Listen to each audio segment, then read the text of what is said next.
اور جنازہ غائب جو ہے وہ مکرم مولانا عبدالکریم شرما صاحب کا، جو کچھ چند ہفتے پہلے ان کی وفات ہوئی تھی، تدفین ہو چکی ہے۔ آپ 26 مئی 1918 میں قادیان میں پیدا ہوئے تھے۔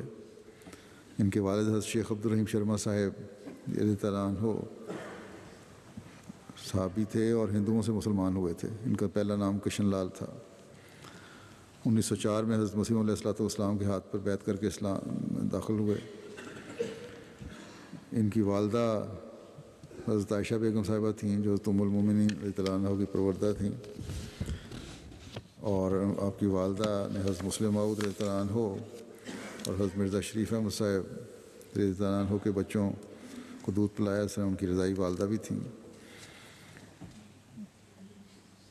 آپ کی دادی کو بھی اللہ تعالیٰ نے اسلام قبول کرنے کی توفیق بخشی والد کے بعد، وہ بھی ہندو تھیں۔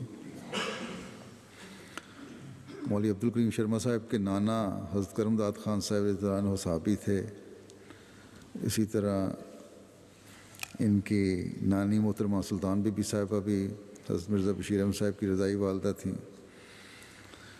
ان کے 2 بھتیجے شکارپور میں جو شیخ عبدالرشید شرما صاحب کے بیٹے تھے، شیخ مظفر اور شیخ مبارک، یہ ان کو پاکستان میں شہادت کا اعزاز بھی ملا۔ شرما صاحب نے بنیادی تعلیم قادیان سے حاصل کی۔ مولوی فاضل اور میٹرک کے بعد جامعہ احمدیہ میں داخل ہوئے۔ اس دوران آپ کو دفتر الفضل میں خدمت کی توفیق ملی۔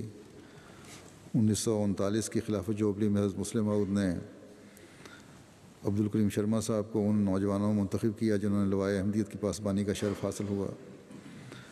26 سال کی عمر میں اپنی زندگی وقف کی تھی۔ کچھ سال 3-4 سال شروع میں آپ برٹش آرمی میں انہوں نے سروس کی، پھر اس جنگ کے فوراً بعد، دوسری جنگ عظیم کے بعد، حضرت مسلم موعود کے ارشاد پر آپ فوراً قادیان آ گئے اور افریقہ کے لیے تیاری شروع کی۔ جنوری 1948 کو آپ 5 مبلغین کے قافلہ میں ایسٹ افریقہ کے لیے روانہ ہوئے اور مجموعی طور پر 29 سال وہاں خدمت دین میں مشغول رہے۔ 1961 میں جب ایسٹ افریقہ 3 ممالک میں منقسم ہوا تو آپ یوگنڈا کے امیر اور مشنری انچارج مقرر ہوئے۔ اس طرح آپ کو 2 بار امیر و مشنری انچارج کینیا کی حیثیت سے بھی خدمت کی توفیق ملی۔ 1978 سے آپ یو کے میں ہی تھے۔ اس دوران 10 سال آپ کو نیشنل مجلس عاملہ میں بطور سیکرٹری تبلیغ اور سیکرٹری تربیت اور سیکرٹری رشتہ ناطہ خدمت کی توفیق ملی۔ 7 سالہ جوبلی کے موقع پر برطانیہ کی جوبلی پلاننگ کمیٹی کے ممبر رہے۔ مجلس انتخابی خلافت کے بھی ممبر تھے۔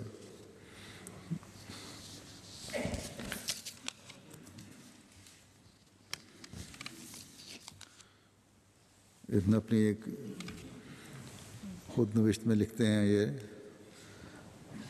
کہ کس طرح یہ ایسا واقعہ ہے جو ان کی والد کے اخلاص اور ان کی بھی والد کی جذبات کا احترام اس میں پایا جاتا ہے۔ کہتے ہیں کہ میں مدرسہ احمدیہ کی 4تھی یا 5ویں جماعت میں پڑھتا تھا کہ بعض وجوہ کی بنا پر میرا دل مدرسے سے اچاٹ ہو گیا۔ میں چاہتا تھا کہ مدرسہ چھوڑ کر ہائی اسکول میں تعلیم حاصل کروں۔ انہی دنوں میرے 2 کلاس فیلو جو حضرت مولانا محمد ابراہیم صاحب بقاپوری کے فرزند تھے، مدرسہ احمدیہ کو چھوڑ کر ہائی اسکول چلے گئے۔ اس وجہ سے میں بھی پرشوق ہو گیا۔ میں نے 1-2 مرتبہ اس خواہش کا اظہار حضرت والد صاحب سے کیا، لیکن انہوں نے توجہ نہ دی۔ ایک دن ہم صبح صحن میں چولہے کے پاس بیٹھے ہوئے تھے۔ میں نے ان سے بہت اصرار کیا اور کہا، آپ نے دوسرے بھائیوں کو تو ہائی اسکول میں داخل کروایا ہے اور مجھے کیوں مدرسہ احمدیہ میں پڑھاتے ہیں؟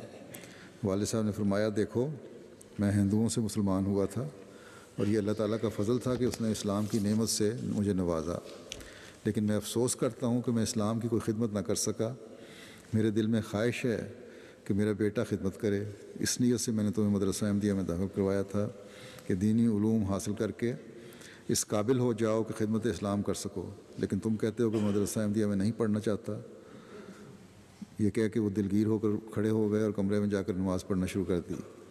کہتے ہیں کہ جس جذبے سے ان کے والد صاحب نے بات کی اور جو کیفیت اس وقت ان کی ہوئی اس کا میرے دل پر خاص اثر ہوا۔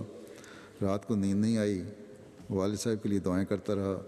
صبح میں نے عہد کیا کہ والد صاحب کی خواہش کے مطابق مدرسہ احمدیہ میں تعلیم جاری رکھوں گا اور زندگی بھی وقف کروں گا۔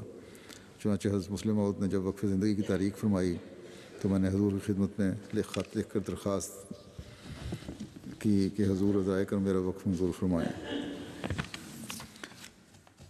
تو اس طرح انہوں نے والد کی خواہش بھی پوری کی، دین کی خدمت کی کا جذبہ بھی پیدا ہوا۔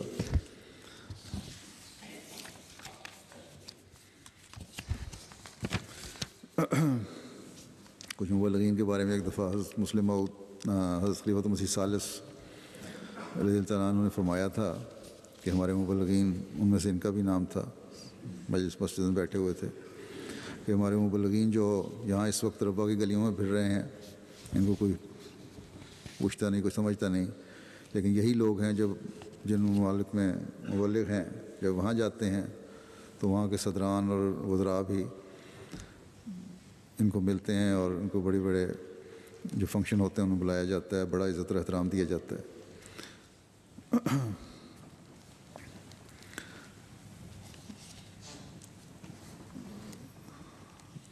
یہ ایک خط اپنے کینیا میں اپنے ایک احمدی دوست کو لکھتے ہیں، واپس جب آ گئے یہ، کہ میں مغربی افریقہ میں قریباً 29 سال رہا ہوں۔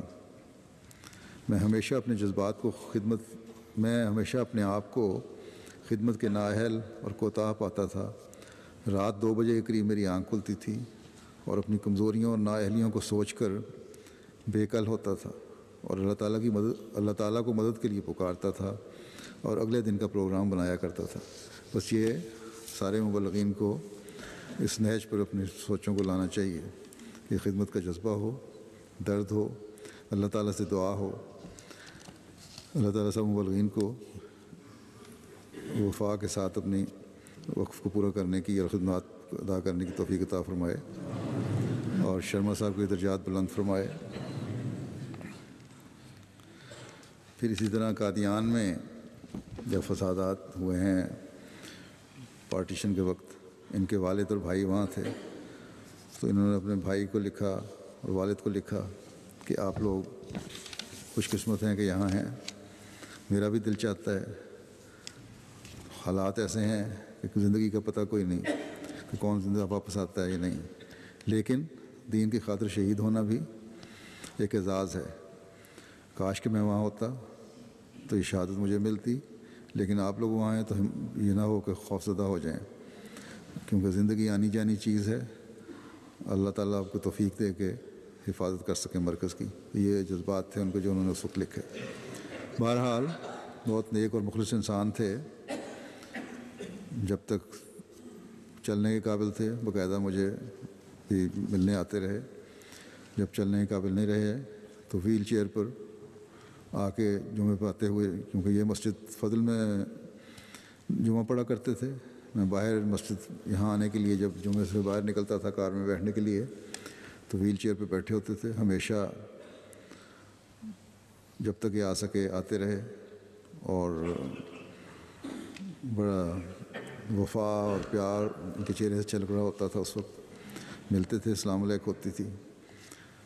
تو اس کے بعد بھی ان کے نواسے نے بھی ذکر کیا کہ خلافت سے بڑا تعلق تھا ان کا اور بڑا اظہار کیا کرتے تھے۔ یہ نواسہ ان کا واقف زندگی ہے اور مربی ہے سویڈن میں آج کل۔ اللہ تعالیٰ اس کو بھی اپنے نانا کے نقش قدم پر چلنے کی توفیق عطا فرمائے۔